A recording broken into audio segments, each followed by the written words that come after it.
After the new machine arrives at the site, first put the machine in the predetermined position. Then remove the two pieces of wood in front of the machine.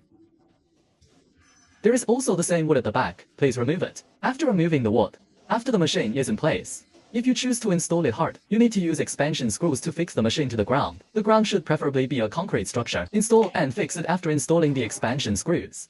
After installing the expansion screws, the machine is installed and fixed. When hitting the expansion screw, the front panel needs to be removed. After removing this button, there are screws inside. After removing the screws with an Allen wrench, open the front cover. After opening it, it is recommended that customers use 16 expansion screws, which are about 15 to 20 centimeters long.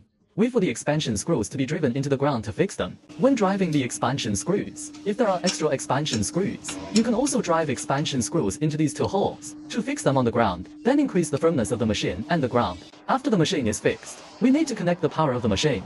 Because this is a machine that can dry and wash at the bottom, so we need to connect two lines of power. One is for the dryer, and the other is for the washing machine. The washing machine is connected to the power supply at this place. In this place, we need to use tools to open the distribution box of this machine. After opening the distribution box, we first look at the circuit breaker in the distribution box. Is it a 220-volt circuit breaker or a 380-volt circuit breaker? If it is a 220-volt circuit breaker, we only need to connect the neutral wire and the live wire to this place, to the upper end of the circuit breaker, and then connect the ground wire to this position.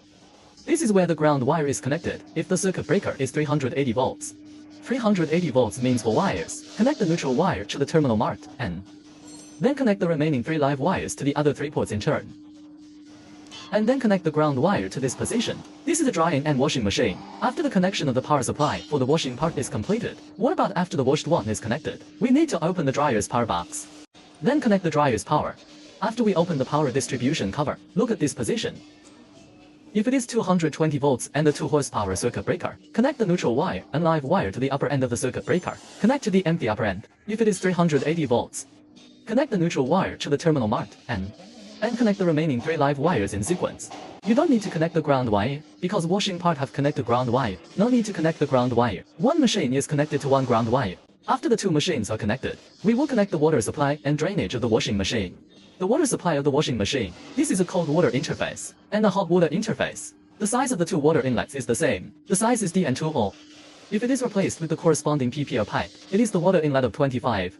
It is recommended that customers use PPR pipe or high pressure hose to connect. About this place, it is for soap liquid. There is a soap liquid valve installed inside the machine. Just open it, then insert the 2 tubes into the corresponding liquid soap liquid. It must be liquid. The drain of the washing machine. It is the 75 outlet. We can use PVC pipe to connect. We can also use a hose to make a transition. Hose material selection. The hose material can be steel hose or rubber hose. Then connect PVC or other hard pipes.